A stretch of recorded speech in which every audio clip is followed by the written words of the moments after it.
كل يوم بناخد قرارات ممكن تغير مسار حياتنا 180 درجة، وكل قرار مهما كان صغير عنده القدرة انه حرفيا يشقلب حياتك. فكر كده في كل القرارات اللي انت خدتها في حياتك وشوف لو كنت اخترت قرار تاني غير القرار ده حياتك كان هيبقى شكلها عامل ازاي. جامعتك مثلا، شغلك، اي قرار انت قررته في حياتك اللي انت عايشها دلوقتي هي بسبب القرارات دي كلها. فمهم جدا نكون عارفين ازاي ناخد قرارات احسن. بس تعالى كده نتكلم الاول، هو يعني ايه قرار احسن؟ صعب قوي تعرف القرار اللي انت بتاخده ده صح ولا غلط وانت بتاخد القرار عموما، او على الاقل معظم القرارات الصعبه هي مفيش فيها حاجه احسن فعلا من التانية. القرار السهل هو ان انت شايف حاجه معينه احسن في كل الجوانب، فطبيعي جدا ان انت هتروح للحاجه الاحسن. بس لو قرار بين حاجتين، هنا في شويه حاجات كويسه وهنا في شويه حاجات كويسه، فانت ازاي هتبدا تختار الاحسن بالنسبه لك، او ازاي تاخد حاجات على حساب حاجات تانية. وعلشان تاخد القرار الاحسن فانت لازم تفكر بطريقه منطقيه اكتر، وعلشان تفكر بطريقه منطقيه اكتر فانا جايب لك النهارده 10 اسئله تسالهم لنفسك وانت بتاخد اي قرار صعب في حياتك، وبمجرد بس ما تجاوب على ال10 اسئله دول هتعرف انهي قرار احسن لك وايه القرار اللي انت فعلا تختار. هروح بقى اجيب كوبايه النسكافيه وارجع لك وفيديو جديد من فيديوهات علشان نبقى احسن. الفيديوهات عموما اللي بنتكلم فيها عن حاجات ازاي نقدر نعملها ونغير في نفسنا علشان نكون احسن. وعلشان ما نضيعش وقت كتير فيلا بينا على اول سؤال.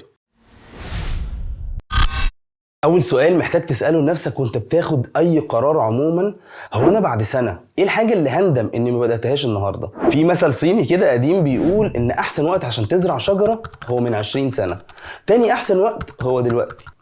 دايما اصعب قرارات بناخدها في حياتنا هي قرارات ان احنا نبدا حاجه جديده او حاجه احنا مش متعودين عليها، لان فكره المجهول اللي بالنسبه لنا ده والسواد اللي شايفينه قدام ممكن ساعات كتيره قوي يحبطنا ونبقى مش عارفين هو احنا عندنا فعلا المهارات اللي تأهلنا ان احنا نعمل حاجه زي كده ولا مش قد كده. فالفكره دي في حد ذاتها ممكن تحبطنا بصوره غير طبيعيه. بس انت لو فكرت ان انت بعد سنه من دلوقتي ايه الحاجه اللي انا هبقى ندمان ان انا ما عملتهاش، ايه الحاجه اللي انا شايف ان انا لا والله انا محتاج السنه دي ان انا اخدها كتدريب عموما او كفتره ان انا بجرب فيها الحاجه اللي انا عايز اعملها دي، هتلاقي فعلا ان في حاجات كتيره جدا كلنا كنا نتمنى نبقى بدأناها من سنه وما بدأناهاش، وكل شويه قاعدين بنفكر طب هبدأ دلوقتي، طب ما ابدأ كمان شويه، طب ما ابدأ بعد ما ادرس الموضوع اكتر. فكره الدراسه زياده عن اللزوم دي ممكن تخليك تخش في منطقه اللي هو انا عايز اعمل الحاجه باحسن صوره ممكنه، انا عايز اكون احسن حد من اول يوم. هل ده منطقي؟ هل منطقي ان انا ابقى احسن حد وانا لسه ببدأ؟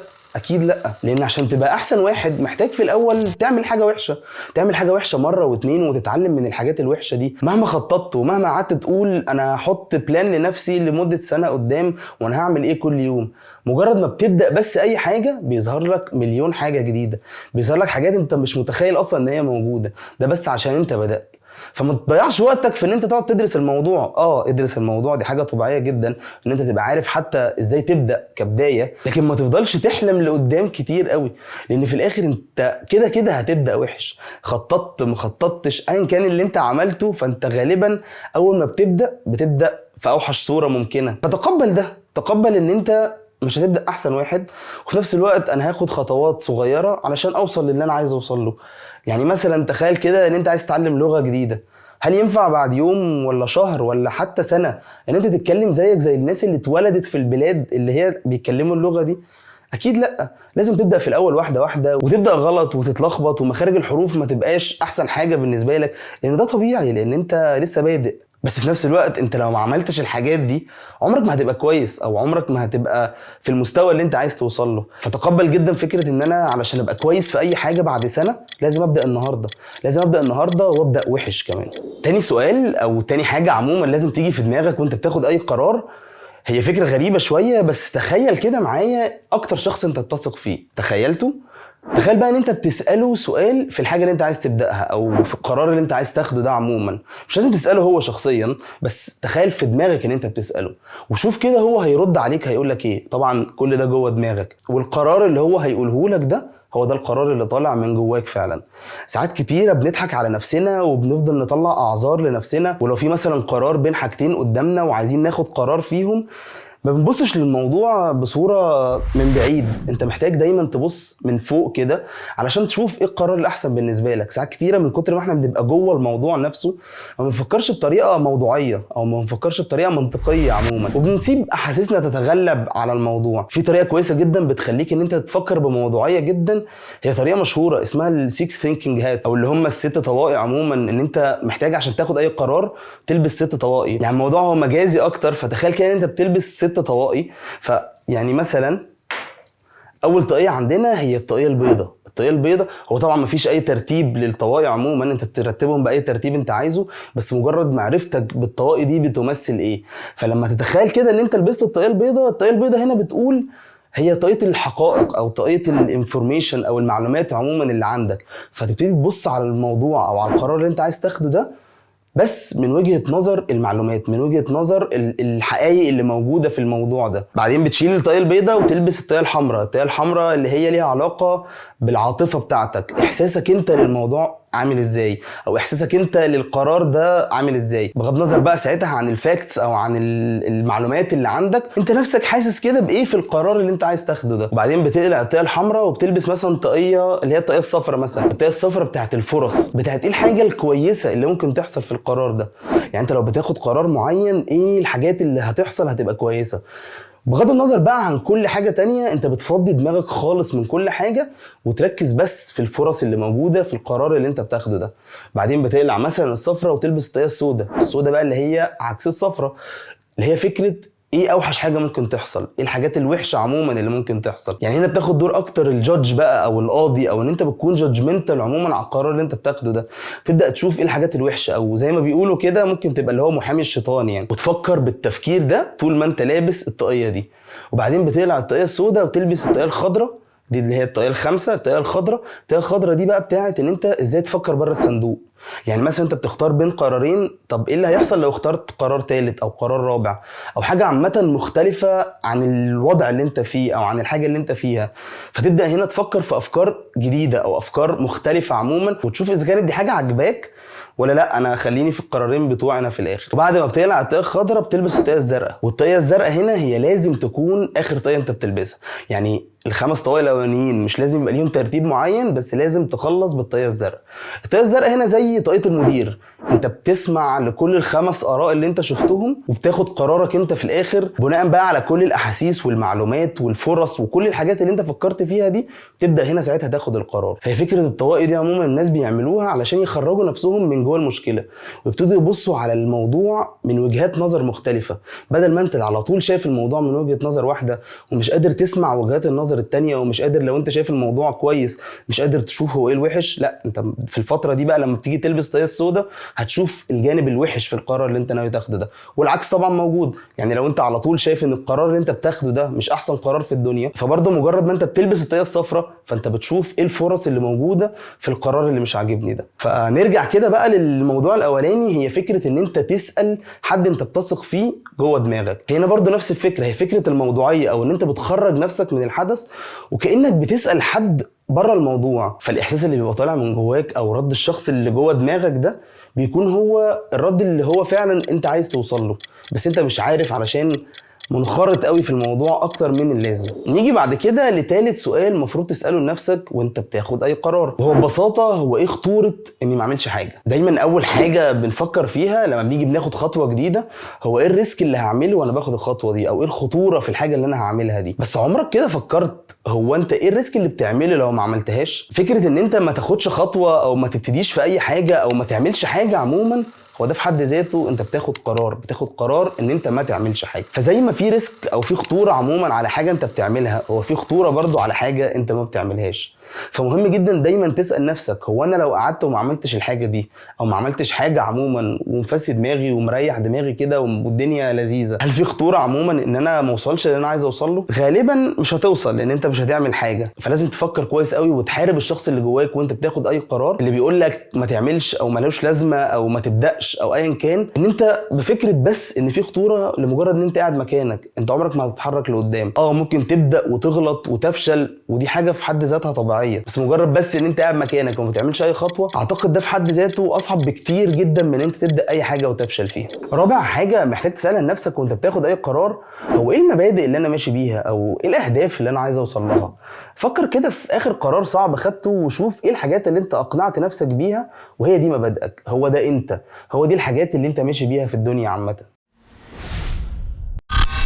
ومبادئك دي مش معناها هي حاجه صح وحاجه غلط، هي مبادئك بس هي فكره ايه الحاجات اللي بتوجهك في الدنيا. يعني مثلا فكره ان انت تسافر تشتغل بره، هل ده قرار صح ولا غلط؟ والله في واحد يقول لك ده قرار صح، انا اروح اعمل فلوس واعيش في مكان احسن، واحاول على قد ما اقدر ان انا اوصل لاماكن احسن من اللي هوصل لها في بلدي، بس في نفس الوقت هي دي مبادئه. ممكن مبادئ واحد تاني يقول لك لا، انا ليه ابعد عن اهلي وابعد عن صحابي، واللي يقدر ينجح بره يقدر ينجح في بلده، وحاجات تانية كتير. فكل شخص فينا عنده شوية مبادئ هي اللي محركاه وهي اللي بتخليه ياخد قراراته. فمهم جدا وانت بتاخد اي قرار تفتكر مبادئك دي، علشان تشوف ايه القرار الاحسن بالنسبة لك من ناحية المبادئ بتاعتك او من ناحية الحاجات اللي موجهاك عامة في الدنيا. وخامس حاجة بقى، هو الحاجة اللي يمكن كليشيه شوية او اتقالت مليون مرة في مليون فيديو قبل كده، هي فكرة ايه الحاجة اللي انت هتندم عليها قبل ما تموت، او ايه الحاجة اللي انت هتندم ان انت ما عملتهاش او عملتها وانت على فراش الموت زي ما بيقولوا. هل هتندم مثلا ان في تاسك معينه كده في الشغل ما خلصتهاش، ولا ممكن تندم اكتر ان انت ما قضيتش وقت كفايه مع اهلك؟ كنا اتكلمنا قبل كده في فيديو عن ايه اكتر 5 حاجات الناس بيندموا عليها قبل ما يموتوا، سيب لكم اللينك بتاعه كده هنا او هنا على حسب انت بتشوف اليوتيوب بانهي لغه. بس عموما اكتر 5 حاجات دي هو ان الناس ما عاشتش بالطريقه اللي هم عايزينها، وعاشوا دايما اكتر ان هم يرضوا الناس اللي حواليهم، وان هم اشتغلوا جامد او اشتغلوا زياده عن اللزوم على حاجات هم ممكن ما يكونوش مهتمين بيها قوي، وان هم ما كانش عندهم الشجاعه الكفايه ان هم يعبروا عن مشاعرهم، وان هم ما فضلوش على علاقه مستمره مع صحابهم عموما، سواء بقى كان صحابهم من ايام الطفوله او من ايام المدرسه. وخامس حاجه الناس ندمت عليها ان هم ما سابوش نفسهم يكونوا شخصيات اسعد. فكر فيها كده، هو دايما هتلاقي الناس بتندم على حاجات هي ما عملتهاش اكتر من الحاجات اللي هم فعلا عملوها. سادس سؤال المفروض تساله لنفسك، هو انا متاكد قد ايه من القرار اللي انا عايز اخده ده؟ والمفروض اصلا اكون متاكد قد ايه؟ دايما بيبقى عندنا في دماغنا ان احنا محتاجين نبقى متاكدين 100% قبل ما ناخد اي قرار او قبل ما ناخد اي خطوه عموما، بس هو ده صح؟ غالبا انت لو فضلت مستني 100% علشان تبدا اي حاجه، انت عمرك ما هتبدا. فانت مهم قوي تبقى عارف انت محتاج تكون متاكد بنسبه قد ايه، 30%، 40%، 50%، كل ده على حسب القرار اللي انت بتاخده. وكل ما كان قرار مصيري اكتر في حياتك وهيحدد في اتجاهات حياتك عموما، اذا كان القرار ده هيوديك يمين ولا شمال، بتختار جامعه، بتعمل شيفت كارير، بتعمل ايا كان ايه اللي بتعمله، فهو هيغير مسار حياتك ولو لفتره قصيره، فالنسبة هنا بتزيد شوية. وطبعا بيختلف اذا كنت انت اصلا شخص بتحب تاخد الريسك عموما، او في مرحلة تسمح لك ان انت تاخد الريسك عموما ولا لا. فمهم قوي وانت بتاخد القرار تسأل نفسك السؤال ده، هو انا محتاج اكون متأكد كام في المية علشان اخد القرار ده؟ فتبتدي تشوف انت في انهي مرحلة في حياتك والقرار ده هيأثر ازاي على حياتك. فكل الاسئلة دي هتفتح لك دماغك اكتر ان اذا كنت تبدأ الحاجة دي ولا لا، او اذا كنت تاخد القرار ده عموما ولا لا. سابع سؤال هو زي ما اتكلمنا كده في اول نقطة، هو هيحصل ايه لو جربت؟ طبعا في حاجات كتيرة ما بيبقاش الموضوع بالسهولة بتاعت ان انا اجرب واشوف لو جربت ايه اللي هيجرى، بس غالبا معظم قراراتنا بيكون فيها الرفاهية دي، بس احنا لما بنكونش واخدين بالنا. ايه المشكلة لو جربت في الحاجة اللي انت عايز تبتديها او عايز تعملها وتشوف فعلا اذا كنت انت قد الحاجة دي ولا لا؟ دايما عندنا كده في دماغنا فكرة ان احنا بنخاف نضيع وقت على الفاضي او بنخاف نضيع مجهود على الفاضي، وانا بصراحة كنت اول واحد عندي الاحساس ده، والاحساس ده كان مسيطر عليا بشكل كبير جدا، وكنت بحاول على قد ما اقدر ان الحاجات اللي بعملها تكون فعلا هي دي الحاجة اللي انا عايز اعملها. ما اقعدش اجرب وافشل واجرب وافشل، لا انا عايز ابدا على طول في الحاجة اللي انا هنجح فيها. بس في الاخر اكتشفت ان ده مش احسن حاجة او مش احسن طريقة عموما، عشان غالبا انت كده مش هتعمل حاجات كتيرة في حياتك. ففكرة السعي عموما في اي اتجاه هو في الاخر هي حاجة عليك، لكن فكرة النتيجة بتاعت السعي بتاعك ده هي على ربنا. هتنجح مش هتنجح، الحاجة اللي انت هتبتديها دي هتدخلك في سكة تانية خالص فهتنجح في السكة التانية دي، بس في نفس الوقت عمرك ما كان هيجيلك السكة التانية دي غير لو بدأت الحاجة الأولانية. فالحاجات دي كلها هي حسابات احنا ما نعرفهاش، الحاجات دي كلها احنا مخنا كده ما يقدرش يستوعب ايه اللي هيجرى. فمهم جدا ان انت تسعى من اجل السعي، انا بحاول على قد ما بقدر في الحاجات اللي انا شايف ان انا هقدر اعملها، وفي الاخر النتيجة دي بقى على ربنا. فبمجرد كده ان انت تجرب الحاجة دي هتلاقي ان انت بتعملها حتى بغض النظر عن النتيجة ولا بغض النظر عن السعي. فانت بس فكرة ان انت بتجربها، انت مش واخدها على صدرك او مش واخدها زي ما بيقولوا على محمل الجد او مش واخدها بجد عموما. فالتجربة دي في حد ذاتها هتخليها ممكن تخليها سهل عليك، ممكن تخليك توصل اسرع لو قعدت درست وحسبت وشفت كل حاجة بتتعمل ازاي وبتتعمل فين وبتتعمل امتى. فكرة التجربة نفسها هتخلي الرحلة نفسها امتع، والتجربة برضه دي نفسها هتعرفك اصلا انت بتحب المجال ده ولا لا، او بتحب الحاجة دي عموما ولا لا. دايما كده عندنا في دماغنا هتلاقي كل واحد في دماغه فكرة ان انا كان نفسي مثلا ابقى لعيب كورة، كان نفسي ابقى بعزف في باند مثلا مشهور، بس ده لمجرد ان احنا شايفين هي حياتهم دلوقتي عاملة ازاي. بس هل معنى كده ان هم ما تعبوش وما ضحوش بحاجات احنا نفسنا مش مستعدين نضحي بيها؟ ففكرة ان انت تجرب ده هيخليك تشوف الموضوع من جوه، تشوف بقى الحاجات اللي فعلا الناس دي بيضحوا بيها علشان يوصلوا، انت تقدر تضحي بالحاجات دي ولا لا؟ في معظم الوقت احنا بنكون عايزين النتيجة بس مش عايزين نمشي الطريق الطويل اللي هيوصلنا للنتيجة دي. فمجرد تجربتك كده للحاجة دي نفسها هتخليك تبدأ على الاقل اول خطوتين 3 في الطريق ده، وانت ساعتها هتقرر اذا كان الطريق ده انت مستعد فعلا تمشيه عشان توصل للنتيجة دي، ولا ده كان بس مجرد احلام كده وان انا عايز اوصل هنا وخلاص من غير ما اتعب التعب ده كله. ومفيش اي مجال في الدنيا انت هتوصل فيه لحاجة كبيرة من غير ما تاخد الطريق الطويل الممل اللي كله مطبات ده علشان توصل ان انت تبقى اكبر شخص في المجال ده، او علشان تنجح عموما في المجال اللي انت عايز توصل له ده. وفي نفس المنطقة اللي احنا بنتكلم فيها دي فتامن سؤال انت محتاج تسأله لنفسك، هو انا فعلا عايز اكون الشخص ده؟ يعني مثلا انت شايف لعيب كورة مشهور جدا ونفسك تبقى لعيب كورة، هل فعلا انت عايز تكون الشخص ده؟ في الاخر احنا كلنا نتيجة لشوية افعال احنا بنعملها وشوية افكار احنا بنفكرها. فبمجرد ان انت خدت القرار المعين ده فانت بقيت بتعمل حاجة معينة او بتفكر بطريقة معينة، فهتحولك من الشخص اللي انت عليه دلوقتي للشخص اللي في خيالك ان هو هيكون بيعمل الحاجة دي. فهل بقى انت فعلا من جواك عايز تكون الشخص ده؟ هل دي حاجة انت عايزها؟ سؤالك لنفسك بس السؤال ده هيخليك تبدأ تشوف هو انت مين اصلا، او انت عايز تبقى مين، او عايز تكون ايه عامة، علشان تعرف من السؤال ده بس اذا كان القرار اللي انت عايز تقرره ده هو قرار كويس عموما ولا لا. 9 سؤال هو ان انت تشوف اكتر شخص انت ظالمه في حياتك. انت للأسف ان انت تشوف القرار اللي انت هتاخده ده هيبسطك عامة، ولا انت شايف ان انت لازم تاخده لمجرد ان الناس اللي حواليك والمجتمع اللي حواليك بيجبرك ان انت تاخد القرار ده. ساعات كتيرة او يمكن للأسف اغلب الوقت بنعمل حاجات كتيرة لمجرد بس ان الناس اللي حوالينا محسسيننا ان احنا لازم نعملها، او ان المجتمع عامة بيحسسك ان انت لازم تعمل الحاجة دي. واكبر مثال على كده الناس مثلا اللي بيجيبوا درجة عالية في ثانوية عامة بيحس ان هو لازم يخش طب او هندسة، مع انه ممكن ما يكونش لا بيحب ده ولا ده، ممكن يكون هو بيحب حاجة تالتة خالص وهينجح فيها اكتر بكتير جدا من ان لو كان دخل طب او هندسة. بس المجتمع هنا بيجبره ان هو لا، انت جبت درجة عالية يبقى لازم تدخل الكليات دي، هي دي الكليات اللي هتنجح فيها، هي دي الكليات اللي بتطلع ناس ناجحة عموما. بس هو ده حاجة صح؟ لا، الناجحين مش بس دكاترة ومهندسين، الناجح هو اي حد ناجح في مجاله عامة هو شخص ناجح، اي شخص مبسوط باللي هو بيعمله هو شخص ناجح، اي شخص قادر يوفر لبيته ولأهله وقادر يعيش حياة كويسة بأيا كان الشغلانة اللي هو بيشتغلها هو في الآخر شخص ناجح. وتخيل معايا كده ان مش بس الحاجات اللي بنعملها هي اللي بتكون متأثرة بالمجتمع اللي حوالينا، ده الحاجات اللي نفسنا فيها كمان. كنا اتكلمنا قبل كده في فيديو قديم يمكن تاني او تالت فيديو عامة في فكرة حاجة اسمها الرغبة المحاكاتية او اللي هي اسمها الميميتك ديزاير. الميميتك ديزاير دي بتقولك قد ايه الرغبة اللي بتبقى عندنا علشان نعوز اي حاجة هي غالبا مش طالعة من جوانا، او بنسبة كبيرة جدا هي طالعة من اللي حوالينا. احنا شايفين حد ناجح فنفسنا نبقى زيه، مع ان ممكن النجاح اللي هو فيه ده احنا ما نكونش اصلا مبسوطين بيه ولا هننبسط بيه. فمهم جدا تسأل نفسك السؤال ده وانت بتاخد اي قرار، هي الحاجة اللي انت هتعملها دي او القرار اللي انت هتاخده ده هيبسطك ولا لا. عشان حاجة محتاج تعملها في قرارات معينة كده هي طريقة الانسحاب، او ان انت ازاي تتعامل مع الانسحاب عموما. يعني تخيل معايا ان انت خلاص بدات حاجه، والحاجه دي انت في النص كده انت في قرار معين، انت محتاج تعرف اذا كنت تنسحب من الحاجه دي وما تكملهاش ولا تكملها. فيمكن اكتر حد شفته شرح الطريقه دي بطريقه سهله جدا وبسيطه جدا كانت موجوده في كتاب هابي سكسي مليونير لستيفن بارتلت. وببساطه هو لخص الموضوع كله بطريقه سهله جدا لو انت عايز تنسحب من حاجه، او ان انت تعمل زي ما بيقولوا بره تعمل كويتنج لحاجه معينه. وهو ببساطه ان انت اول حاجه تسال نفسك هو انا عايز ابطل الحاجه دي ليه. غالبا ما اعتقدش ان في اي قرارات تانية انت عايز تبطل الحاجه دي، اما عشان هي حاجه ملهاش لازمه او زي ما بيقول اللي هي ات ساكس يعني، او ان الحاجه دي صعبه. خلينا نمسك كده الجزء التاني وان الحاجه دي صعبه. تسال نفسك سؤال تاني، هي الحاجه الصعبه دي تستاهل كل اللي انا هعمله، او المكافاه اللي موجوده في الاخر او اللي هوصل له في الاخر مستاهل كل الصعوبه دي؟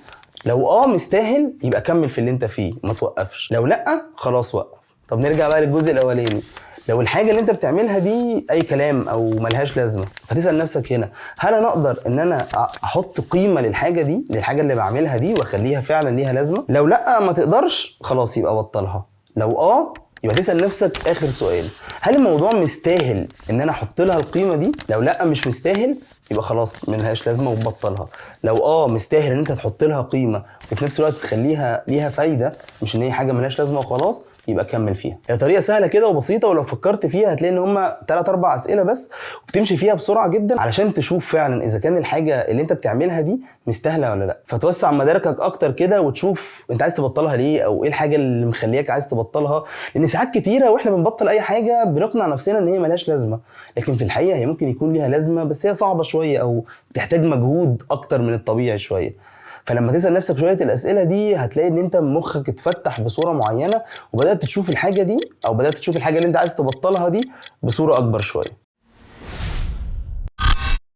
القرارات اللي بناخدها بتشكل حياتنا وسعادتنا بشكل كبير جدا، فمهم قوي نكون عارفين ازاي ناخد احسن قرار، والقرار اللي هيخلينا مبسوطين من جوانا ويخلينا شايفين ان احنا بنعمل حاجه لقدام وان احنا ماشيين في طريق معين، حتى لو الطريق ده في الاخر ما طلعش هو الطريق بتاعنا، او حتى لو الطريق ده ما طلعش هو احسن طريق وفي نص الطريق حودت على طريق تاني. بس فكره برضو ان انت تحود من الطريق ده هو قرار، وبرضو هو قرار مهم وهيأثر بشكل كبير على حياتك اللي بعد كده. فلو ركزت كده هتلاقي كل الناس الناجحين لازم يكون قراراتهم صح، او على الاقل جزء كبير من قراراتهم في الطريق اللي هم عايزين يوصلوا ليه.